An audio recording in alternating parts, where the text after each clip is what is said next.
Greg Studeman of rural Plato is like many Minnesota farmers who faced numerous challenges just getting crops planted this spring. Well, we started out, first part of April, we were kind of beginning to wonder if we were going to have any moisture to plant in.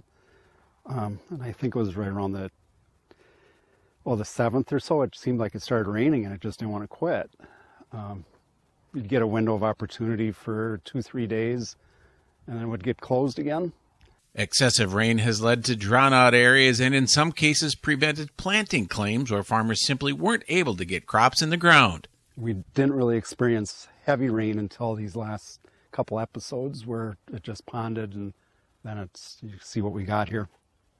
The deadline for making prevented planting claims on crop insurance has passed, but the amount of acres affected in Minnesota won't be known for sure for several more weeks, according to Dan Bauer, Compeer Financial State Insurance Product Officer.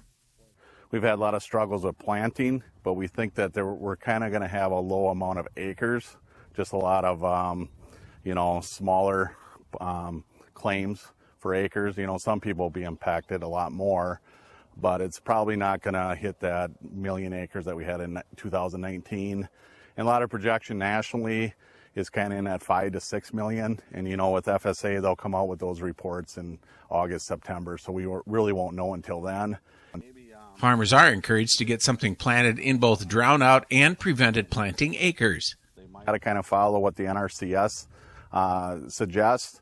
But, putting a cover crop is really kind of vital in my experience because it prevents that fallow syndrome the next year where it really produces a little bit of yield drag.